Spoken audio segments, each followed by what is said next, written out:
recording. It's recording, it says, has started. So I will clean my desktop. It will be quick. And share my screen.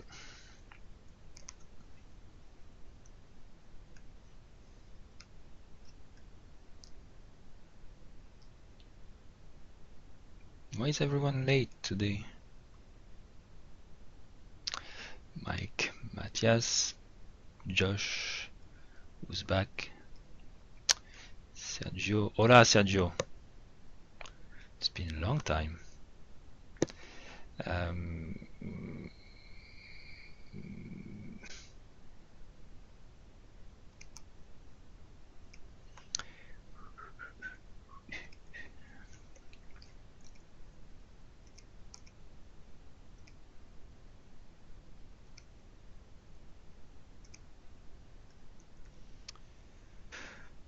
Last week we left on demos, widget Orchard 2 elections.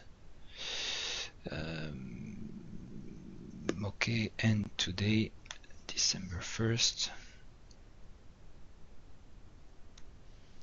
Status, demos. Sipke, do you have a demo?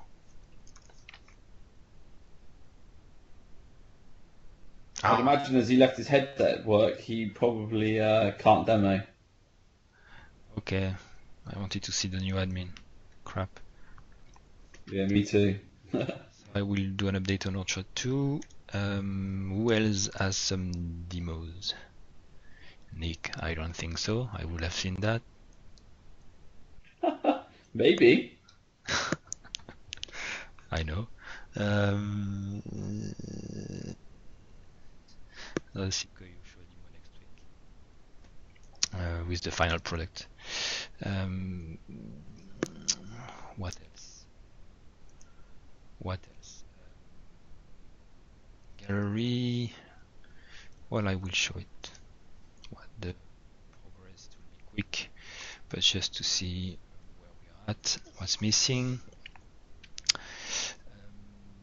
What else? I think we might want to do some triage today. Because it seems we'll have time, unless there is a topic we need to talk about. Maybe Orchard 2 will diverge. Do we want to upgrade to RC2 yet? But maybe that's later on. Well, RC2. It depends what you call RC2. You mean the repo, the release repo where they put all the bits that will be shipped for RC2? Yeah. Because this morning they announced RC2 goal is mid-February. Yeah. Oh, really? Yeah, that's what they said this morning. Oh. Who did they announce that to? The ASP.NET open meeting, which happens when they want it to happen, 9 o'clock, 1 p.m. That's the longest. That's their longest release cycle then, because that'll be 4 to 5 months. Maybe, I don't know. No, not that much. It was. Yeah. They've been working on RC2 for about a month and a half. 3 months? Seriously? Okay. Yeah. Okay. Wait. Ask Bertrand. Let us know. Open topic. So if there is anything you want to talk about, feel free to submit a topic. Maybe I'm missing some of them. I said we should talk about today. Let me think. Yeah, we can also raise some topics that we talk about on Gitter. I know this morning there was a topic about books versus blog post, what we need. Yeah, that's interesting. Okay, Lombik is not here, which means 2 committee members out. They have a research day or R&D, R&D, that's weird thing outside, we'll see. Okay, status, it's open somewhere here. So we were here and all of this in the meantime. That's all. I wanted to ask a question on the last commit. Added support for using the same field in a single snippet file.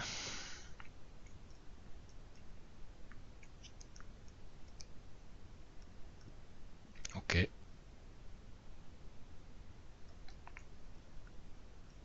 fix. Configure snippets, that's his pull request that he showed us last week.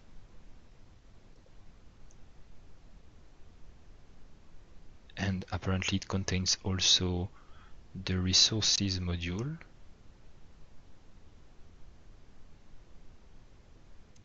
Yeah, so I was thinking about this resources thing for when we go to Orchard 2. Do we want to think about using npm or Bower, that kind of thing? Well, we have a resources module. Well, I don't know. Because that's what 2015 now supports. I don't know how VS Code supports it, but something to think about maybe.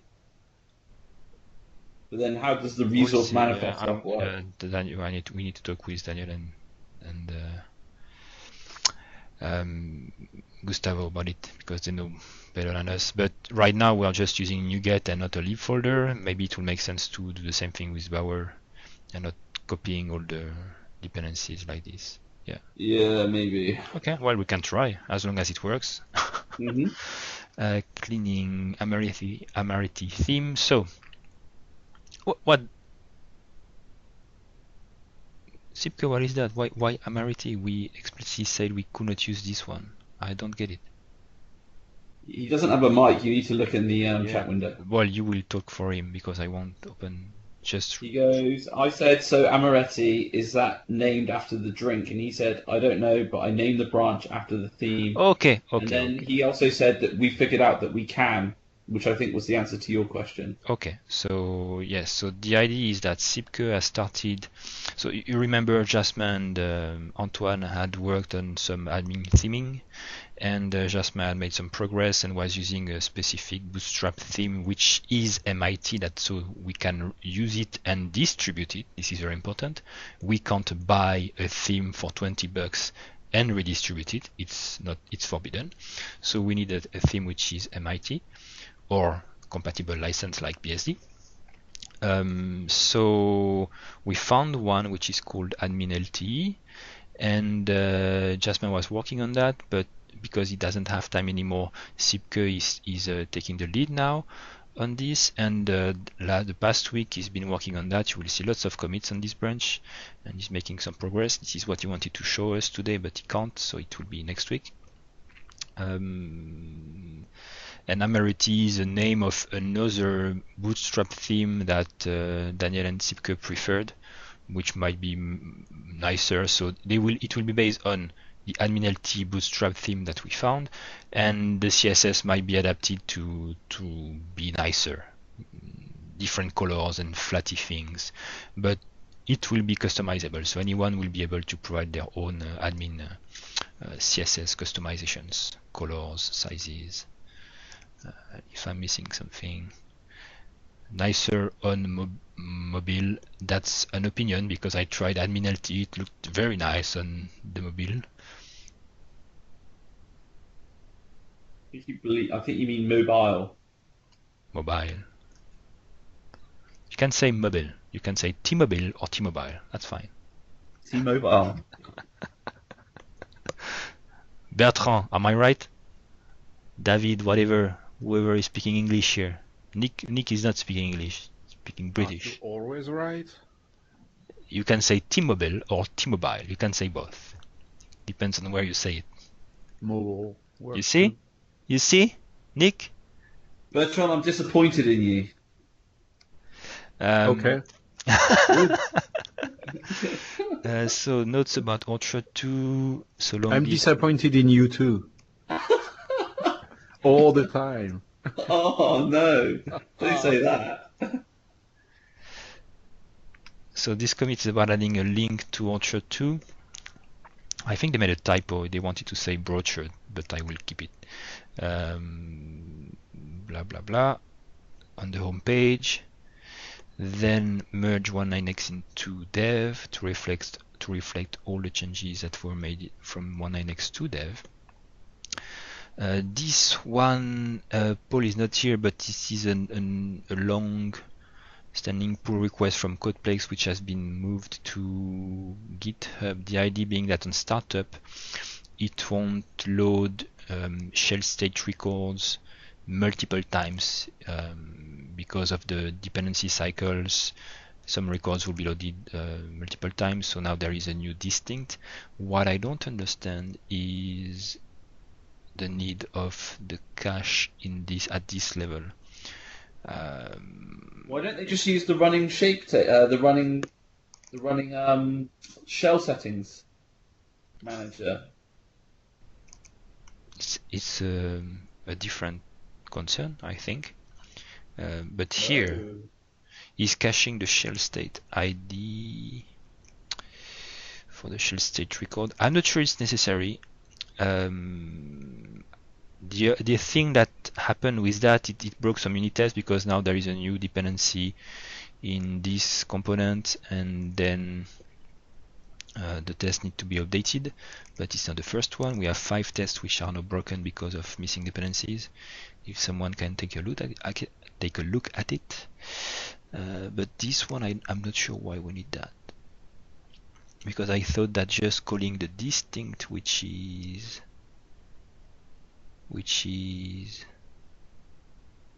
must be part of that, but I didn't see it.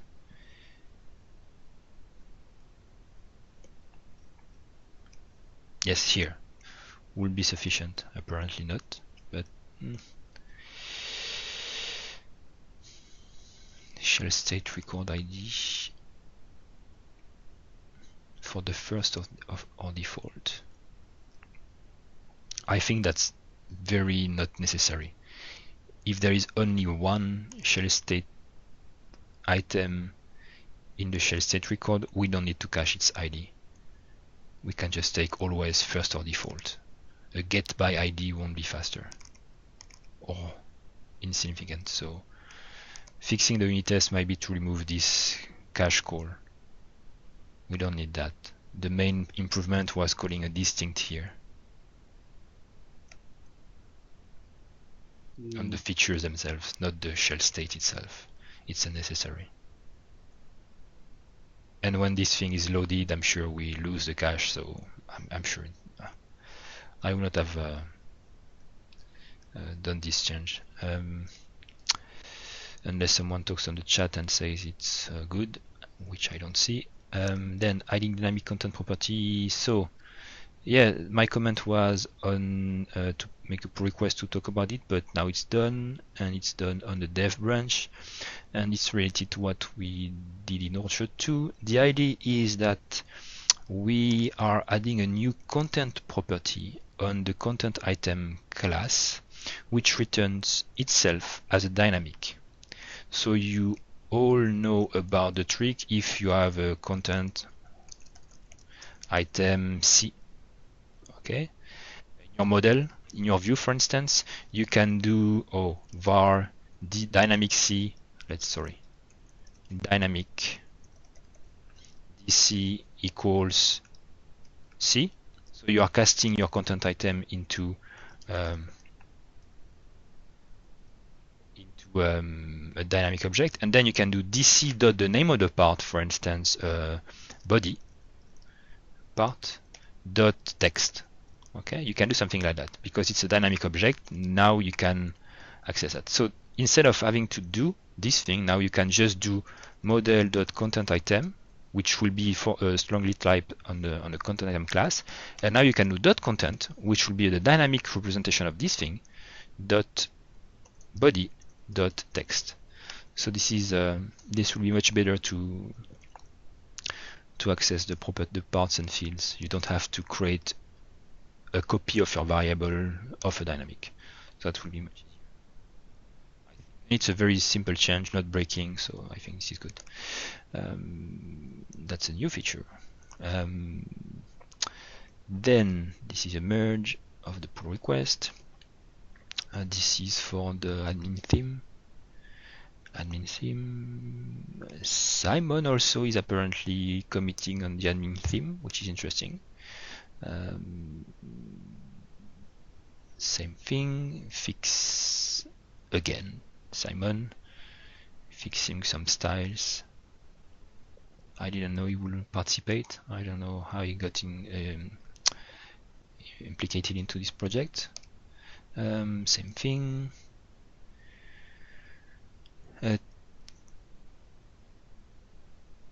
Thierry. So this has been pulled by Sipke. And I will look at what it's fixing.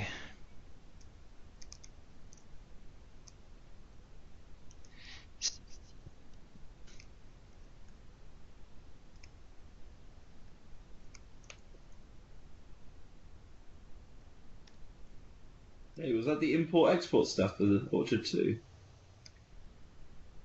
Nope. Issues.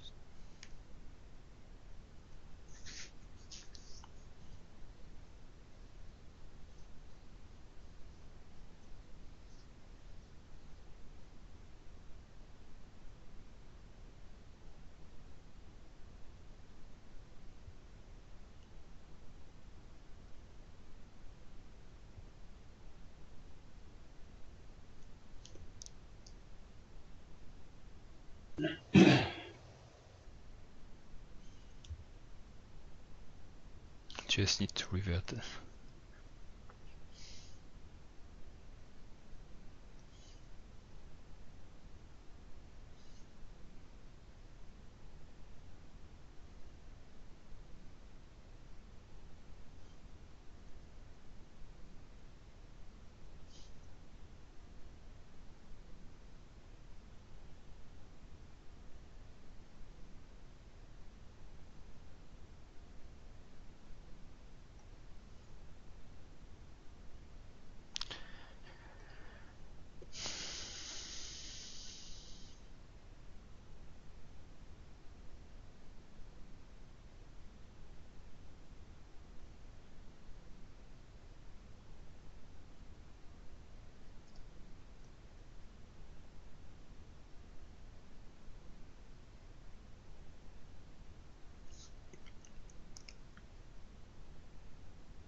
So Sibka says, so apparently that line was not unnecessary. He hasn't tried but trusted JTK. create work context scope. Boom. Create work context scope. Which is here.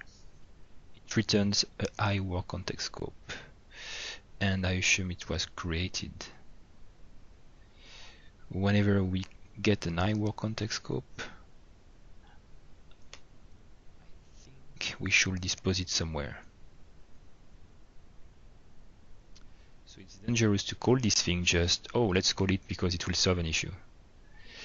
It should be called, tracked, and disposed. So if calling it is part of the solution, it's not the solution.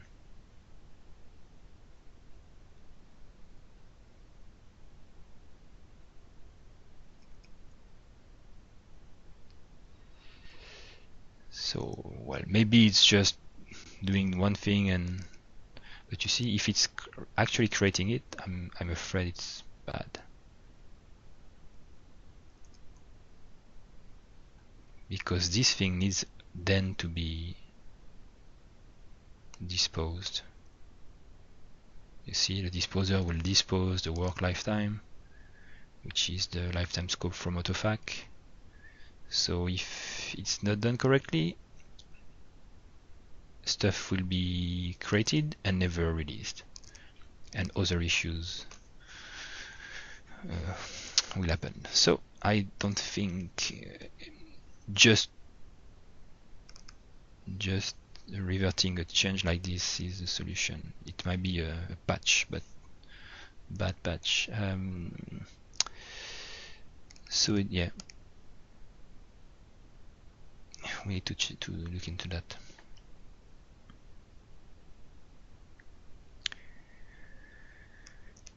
me something.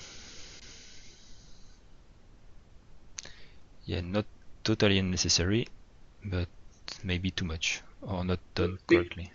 But because it's on work, surely it would be disposed at the end of the request automatically by No. autofag. No,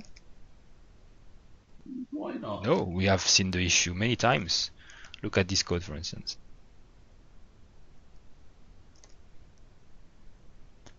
Dispose might not be called directly. You see disposer, which is passed directly, and during the dispose we need to call finished, for instance, and do some things.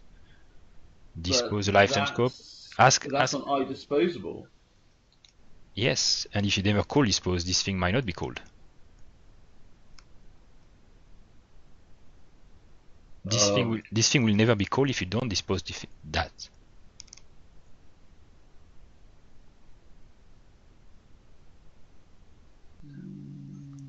Maybe some things will be automatically cleaned, but that never called. Never, ever. There is no finalize here, calling the dispose, whatever. No, it will never be called. But doesn't autofact loop through at the end of the request for everything that it has resolved? Everything that it has resolved. Here, look at that. I'm going back with Control minus. Return new okay. So thing. because it hasn't resolved it, right? Yep. So whenever you have something which is iDisposable and it's a create work context scope, it's an actual call to something which is disposable, that returns something which is disposable. So if you call it, you get a reference to it and you ensure that somehow it will be disposed at some point.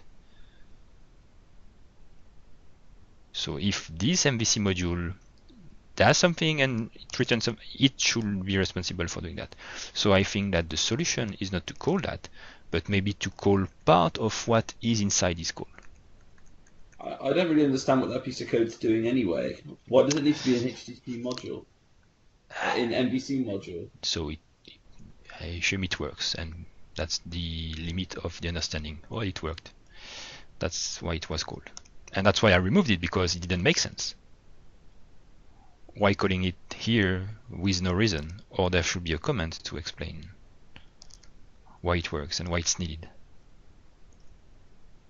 So that's why. Okay, so the issue is not fixed. It's just moved away. Where is that? Where was I? Okay, here. Minor changes to content type and content part screens. The admin. This is a fix. This one also is interesting because, well, no, this one is okay. This one is just adding identity part to some widgets. And here NavigationQueryMenuItems, okay, for the menu export.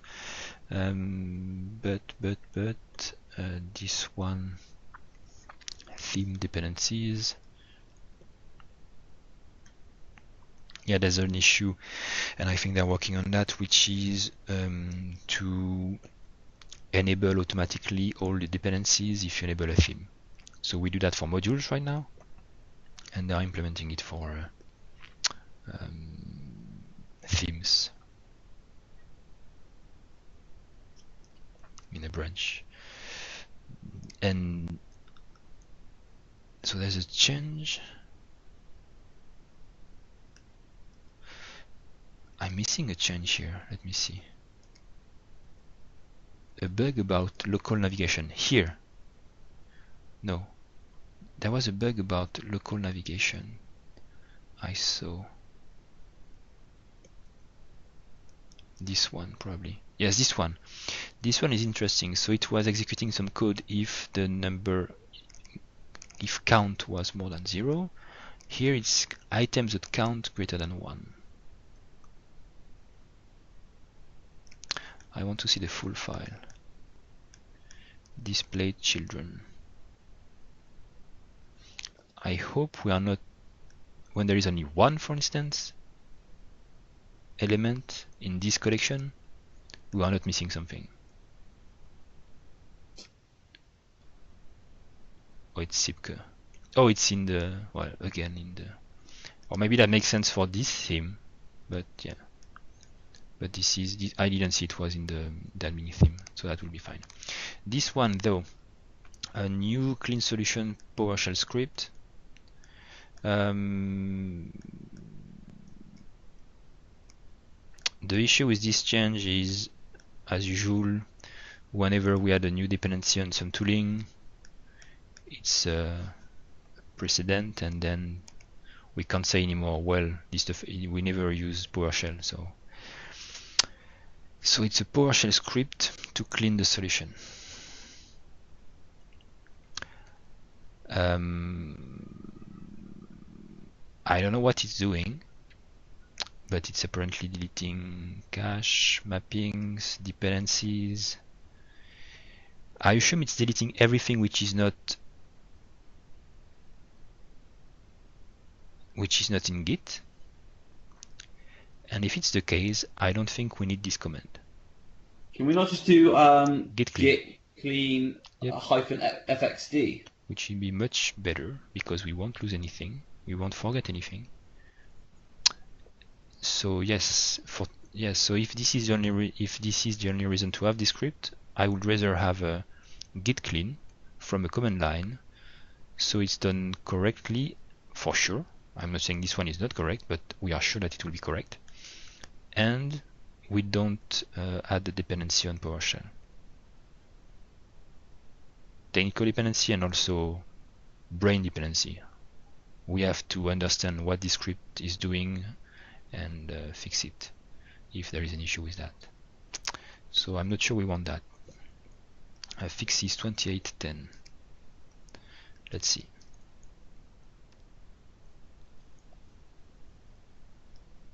Or future version for a reason. Okay, what is that? 10 days ago. Okay, 10 days ago. There is a delete module binary CMD in the root that does part of this.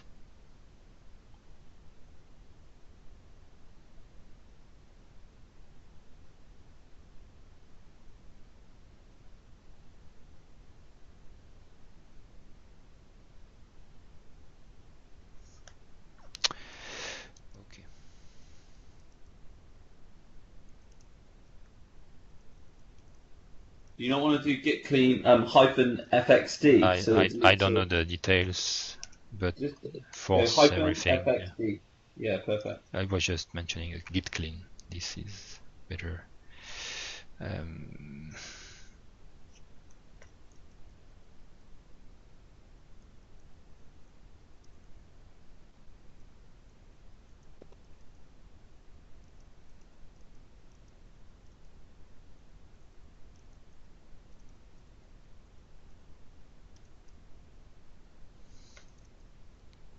Comment.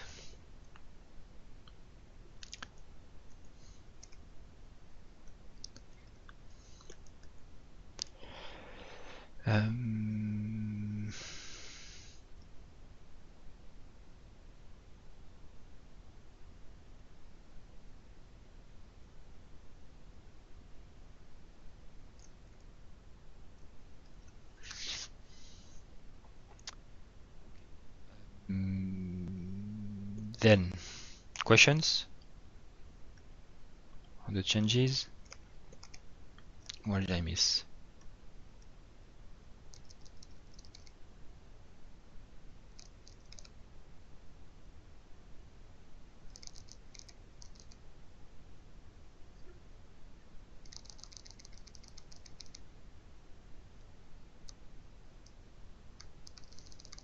Okay. What is that?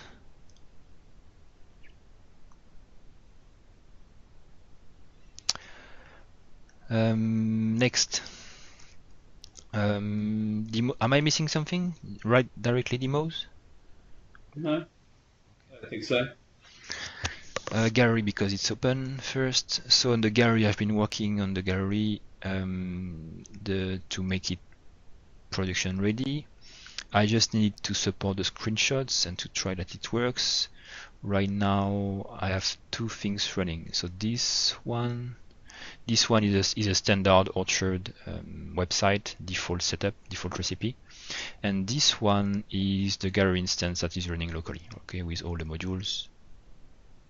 Not sure I should have clicked. Maybe I changed some code before. It's rebuilding, but we don't care. Yes, modules. No icon URLs for this one. Need to be changed. This is the OData feed from the new gallery, just to ensure it works. So what I did is that I worked on the icon URL and the screenshot URL, which is a new thing here, so that we can serve thumbnails of the actual images, and they are served from this application, so we are sure they are not broken. And I was trying the scenarios within Orchard, so this is a standard Orchard using this local feed. And to do that, I just go to the gallery page and I update this feed URL to the new one. And we can have many of them. We can keep the old one and the new one to be sure the transition is smooth. And I just used one because I wanted to test only mine. And then if we go to modules, we can see it's working fine when I click on the gallery here.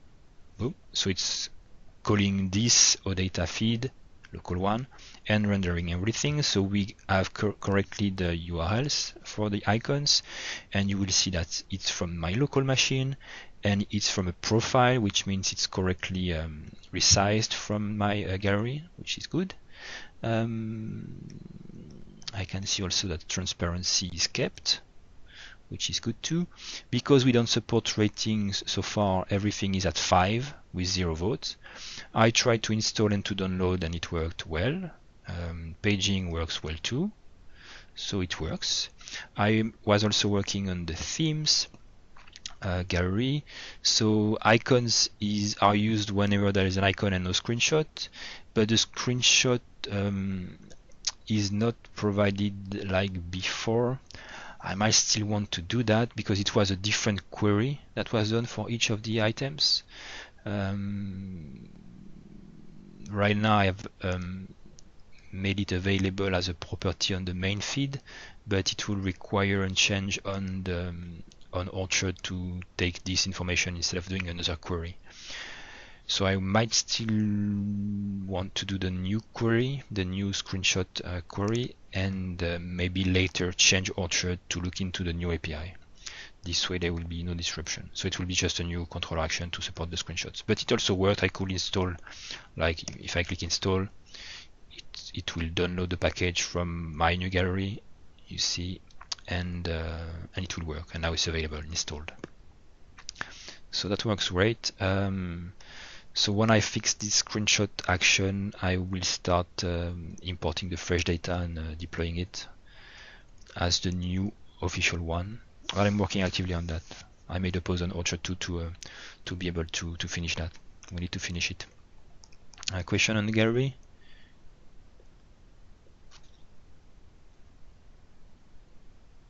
Nope. Status now on Orchard 2. Do we have it open? Not here. Let me open Visual Studio. So Orchard 2, two main things. Nick, I don't think you did anything concrete last week. I only started to migrate the recipes module over. That's about as much as I've done. I've got it compiling. There's just one or two things I need to look at before I push it up anywhere. But yeah, it's compiling at least. Okay, recipes. On my side, I've been working on TagHelpers and the new type system. So last week I showed you that from a view you could do something like with a TagHelper. You could, from a view, type shape, type equals foo, and have a property, I think. Text equals something like that.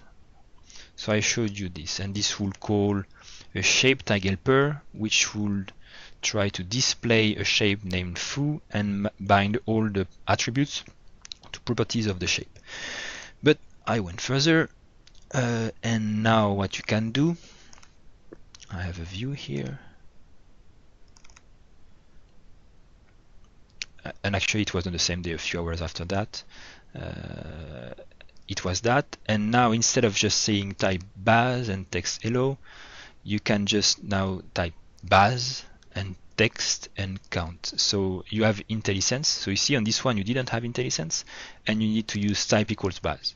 Now baz is the tag, and you have IntelliSense on the properties of the shape. So in the end it will really look like zone, name equals content, or side, see a side one, and things like that. So you can really have all the shapes into tags. How it's done is there is an extensibility point for tag helpers that we can provide custom descriptors, and this is done in Orchard by looking at all the available shapes dynamically, which will create these things here. And but it won't provide IntelliSense. To provide IntelliSense for a shape, because a shape is dynamic, and it can come from a view, it can come from some code, it can come from many things. To provide IntelliSense in your modules where you want to provide IntelliSense for your shapes, or even from your themes, you will create a class like this, a tag helper. So for instance, for this baz shape, which is defined in this case as a method, here I create a class named baz TagHelper, which inherits from TagHelper, which is a base class in ASP.NET MVC, and I define the property text and the property count with some summary. And then just by creating that, it will, so the tooling will find this class and provide IntelliSense for that. Okay, and you can see here in count, if I type SDF, it will complain because it's not an integer, because it's expecting an integer. Okay, so this way we can document our shapes. To document a shape, you just create a class that the tooling will understand, and this class will be also understood by ASP.NET MVC as a tag helper. But we don't want that because there is no logic here. We want the shape to be rendered. So the implementation of the shape tag helper, when MVC find this one, will just ignore that and say, no, if it's a tag helper with the same name as a shape, I just take the shape and not the tag helper that you give me. And this way it just works. So this is just a way to provide documentation. It's optional, but at least now we have a way to provide documentation for shapes. Documentation is the code, literally. Good. And I think that will be great for the themes. No more display.baz and we don't know what properties we can put, and also I'm sure we can, yes, we can list it, you see, baz, now it's available, so we can even see it. Yeah. So that's the first thing I did last week, and then discussions with the members and people interested into the new type system. The idea from Bertrand was, if I find it,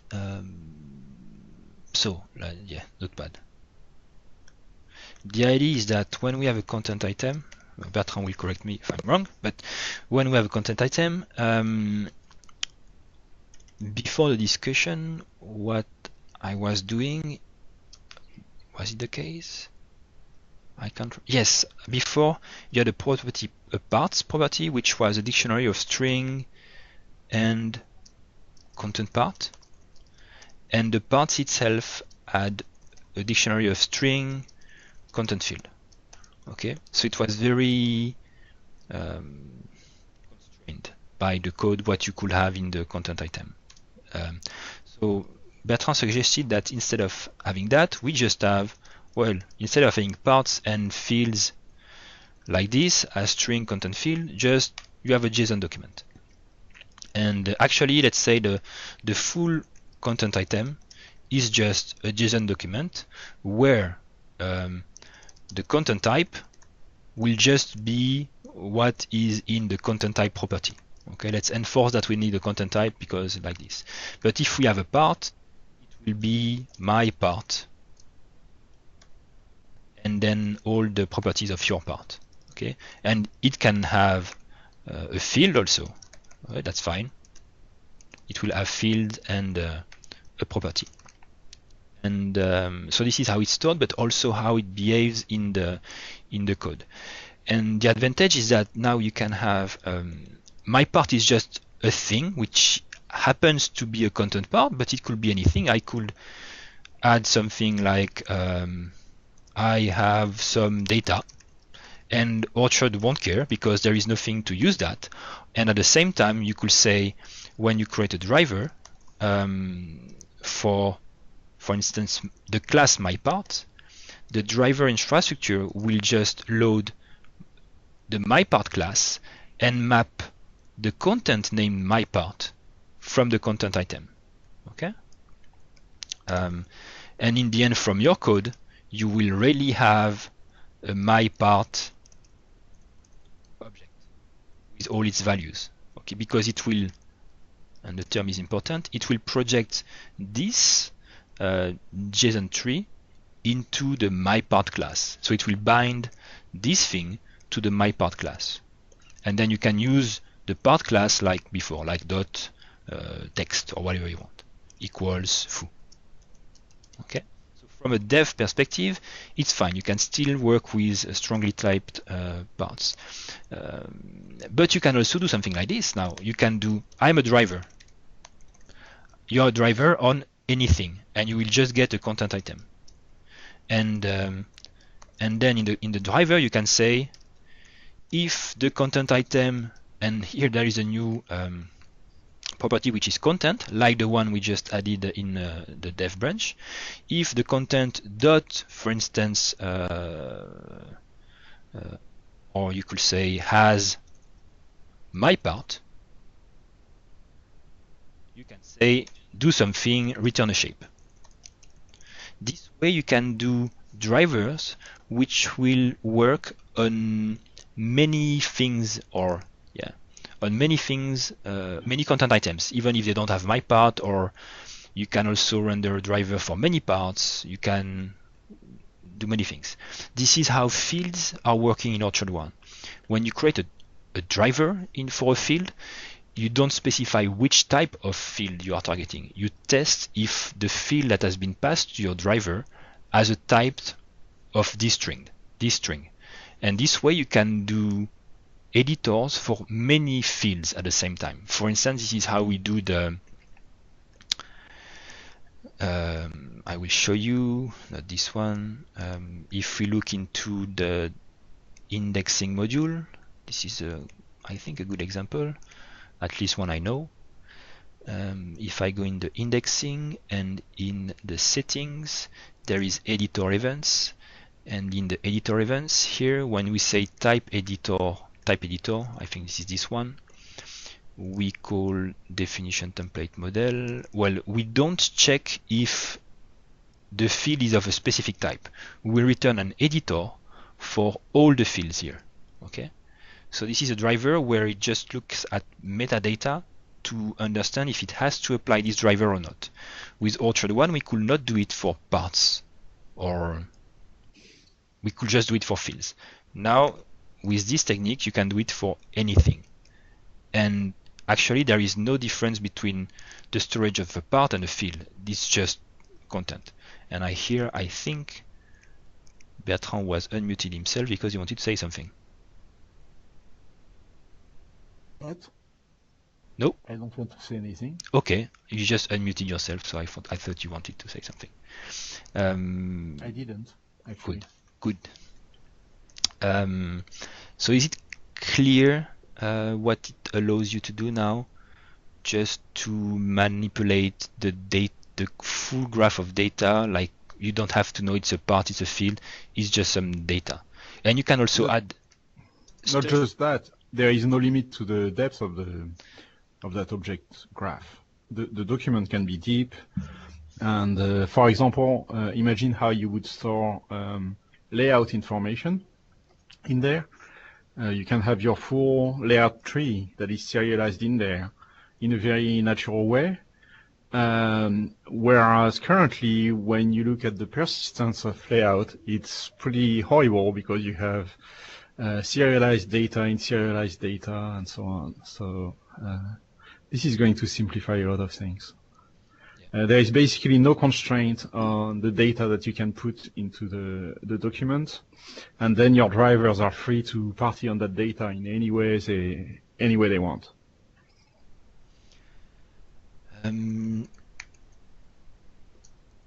Yeah, and also because it's a JSON object, it's technically a JSON object, you will see that. You can also, let's say if when you're in a view, you can access this thing and just take it as is and render it in your view so that your JavaScript code can use it directly. And at the same time, when it has changed the layout elements, you can just forward the JSON tree to your controller and just take it and put it in the content item. There is no transformation to do.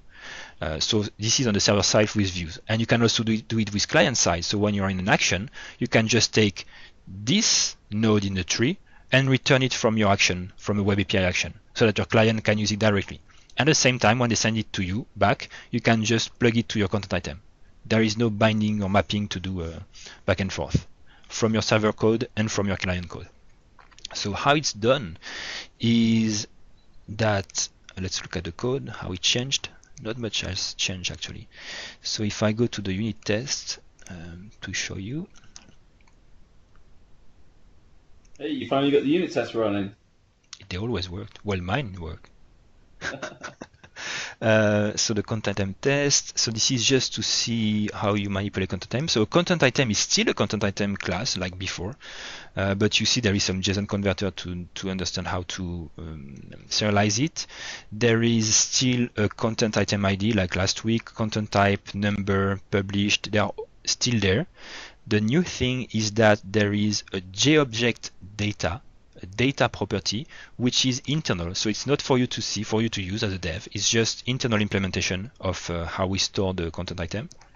But now it inherits from a content element. And content part and content field also inherit from content element. But what it is that it has a content, which is a dynamic object. And it requires implementations to have a data which will store the JObject, but it will be exposed as a dynamic object. And it happens that JObject implements dynamic. And then you can say, do you have this property? Can give me this property has this T, so it will do a projection of the property to the class you want, so it will bind it. You can also add a specific property. So in its usage now, let's see it, serialize part. So I have a content item, I create a content part, and look at this content part. So this content part just implements content part. It has nothing, no virtual. This one is just some way to guide what you are trying to do. So there is still the content part and the content field classes, but they are not mandatory. This is just a way to tell Orchard what it should be. Like a content part is something you will add only once to your content item, and a content field will be a named thing to your content item, to a content part. But you can add any class to your content item. Content parts and content field will make just things easier for us to create drivers, and that will create more code that you won't have to do by yourself. Let me show you. Test here. Oh, it was. So this one is just creating a part and welds the part. So adding the part to the content item. And because it's a part, the convention, if you're adding a part to a content item, is that it will be added to the content item as a named element, the name being the name of the type. Okay, that's just a constraint on what you're adding because it's a content part. But you could weld any other object. If it's a part, it will use the name of the type. And then I'm serializing and deserializing to ensure that when we go look at the content, which is named my part, because content is dynamic, if I do a dot something, it will try to access the property which is named my part. It's not null. And we can also access the text of my part. You see there is no content part involved here. is just dynamic access to the content, but not dynamic access like in Orchard 1. In Orchard 1, the dynamic content is a custom implementation which will intercept any call and convert it to the actual content part and do some reflection to access the property. Okay. In this case, content is a J object, which is a dictionary of string and other J object. So doing myPart will just access the indexed called myPart in the J object. So you are really accessing a J object here. So if you do this is super quick, right? Yes, and yeah, because there is no conversion, it's just accessing the object. Yeah, it's a dictionary lookup. And if you do a toString on this thing, you will get a JSON tree of this myPart. Now the issue with this thing is that you are just manipulating a projection. Well, if you are doing content.myPart.text, look at this thing. I'm creating a new content item, welding myPart, which is just attaching a new myPart as myPart name. So you can access the text of this thing and you can set it. So here you are manipulating the inner state of the content item. Okay, and if it's serialized, it will contain a myPart object with the text property. And this is what the test is doing. Read the myPart. So this is where the issue is. So what I wanted to say is, if you weld myPart at this point and you try to I don't have an as example here. Crap. Okay, let me write it.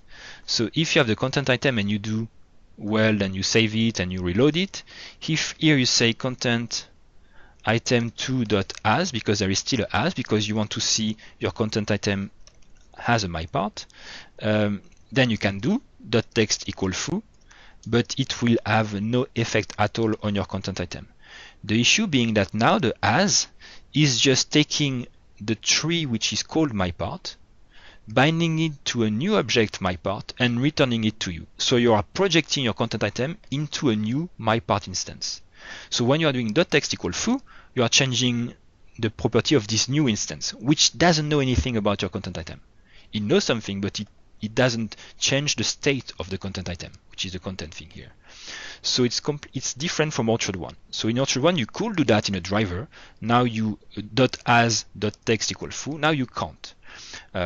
What you have to do is to say, okay, you can do as and change it, but then you have to put it back in the content type to map it back, to project the data back into your content item.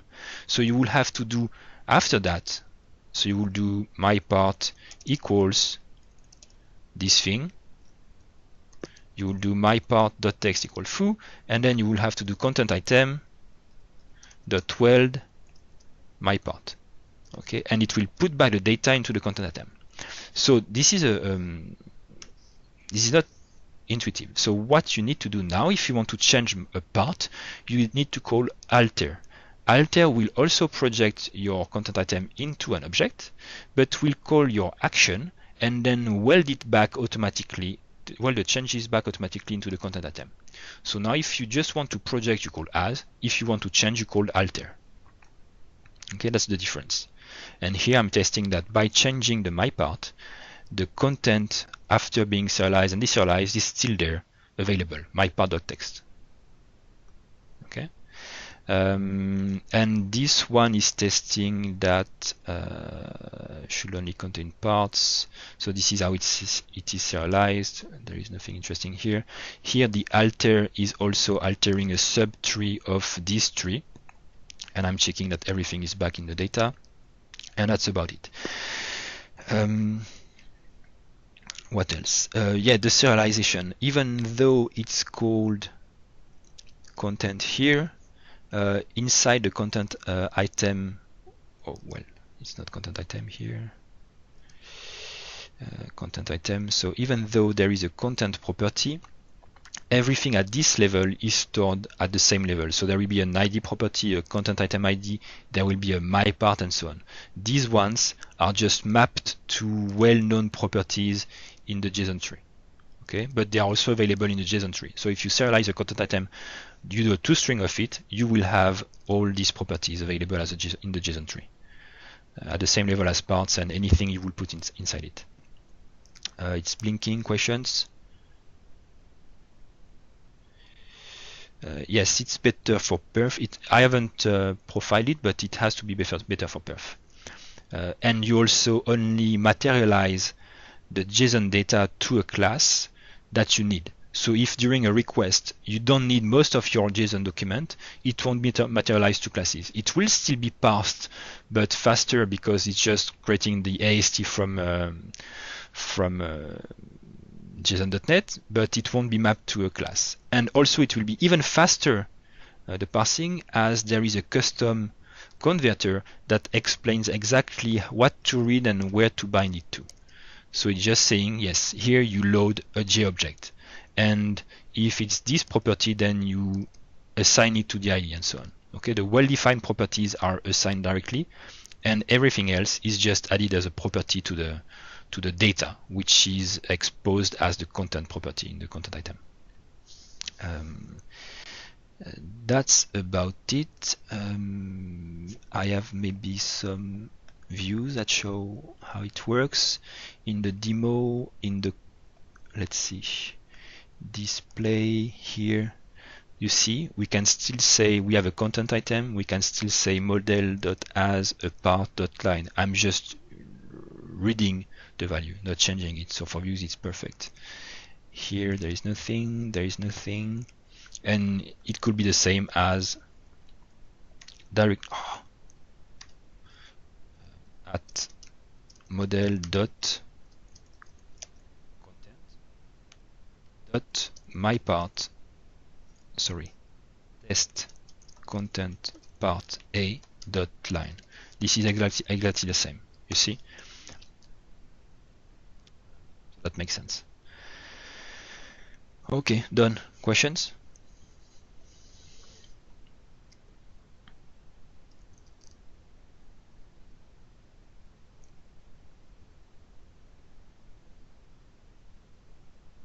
No, that looks really good, dude. Do we need to upgrade the version of Newtonsoft out of interest? We don't need to upgrade. No, no need to upgrade. A suggestion from Bertrand yesterday was to be able to access any part of the document. So if we know it's a JObject, you could do from your code data which is a JObject, or do well, we will provide it, but the idea is that we can do model.content or model.get, sorry, and we'll be able to say something like my part dot my field dot text, okay. Something like this. Why do we want that? If you want to extract a specific tree from your document. That's some nice Hold on. syntactic sugar. That that would be more useful if you have a type parameter on that get. In which case, imagine, for example, that you need to access a specific part of a layout, for example, and you know what kind of element it is. You would be able to do my element, yeah, like that. And here it's different from that in the way that it's a string. So, for instance, we are Bertrand was giving you the example yesterday. If you create the form for a specific layout element, your model will just get the name of the element because there is no code to get that. It's just the name in the layout, like grid1.row1.paragraph. You just extract the data from that by saying layout.grid row of first row dot I don't know, content. I don't know what it will be, but it's a string that your form, that your view will know and will send it to your controller. You just say, oh, give me whatever is at the string that I've been given, and map it to an element, and whatever, save it or validate it or give it to something else. Okay. So there are several scenarios where that could be useful. Tokens is another one. But the idea in general is to remove as many constraints as we can on the content type system in comparison to what we have in our child one. And the idea is that the less constraints we have, the more scenarios will open up.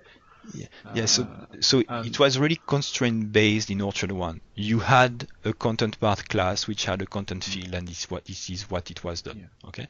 So now your content item had parts which had fields. Yes. Now it's just an object part. Now if you use a content part or content field, it means you use a convention to store something. We call it a part. Use a convention to use a field. Okay, we call it something. But you don't have to. You can come up with your own convention. That's amazing. Parts or fields. Yeah. And you can treat any node in that document object model, in that document tree, you can treat any node equally. There is no special privileges about being on top of the tree, which is really important. That's pretty cool. Yeah, that's pretty cool. Oh, and when you do that get, that special get that takes a path instead of just a property name, it's still an iContent, right? Mm-hmm. So it's not implemented yet, but the idea is right, yes. It will be. So you can still access the content item that this belongs to, so the ID, the metadata, all that stuff. So right. it's like getting a content part, but you can just get a content part or any convention you have from anywhere. So the idea is that will return some sort. Okay, so that's going to return some sort of fragment, and then so which will implement iContent. So, or if your stuff implements iContent, like my stuff, I don't know, it implements iContent, which means this part of the tree will be wrapped into an object which is an iContent. So you can pass it to any method that accepts some content. And iContent meaning it has a content item and a content item ID. So you know who owns that. So anything that takes an iContent as a parameter can work with any part of the graph of your content item. Generalization of the current content type system, and the current one becomes a convention. And still the code is simpler than in V1, which is also good. That's it. It's implemented. So just this get fragment is not implemented, and this select node I have to wrap what JSON.NET provides to do that. But this thing is implemented. It is pushed. It works. It runs the setup. Let me show you the database to see how it looks like with these new changes. It should be quick. You can basically add anything to that JSON document. Anything you want, and you don't need to make any changes to the database. Nope. You just pull it all back, and it just kind of carries on working. So in the document table,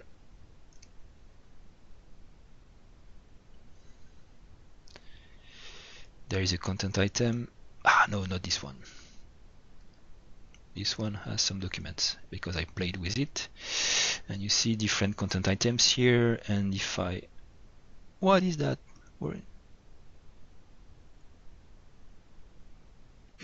Oh no! I'm looking at the wrong tables. Document is for the index. The content contains the documents, the actual content of documents. Yes, this one is better. You see here.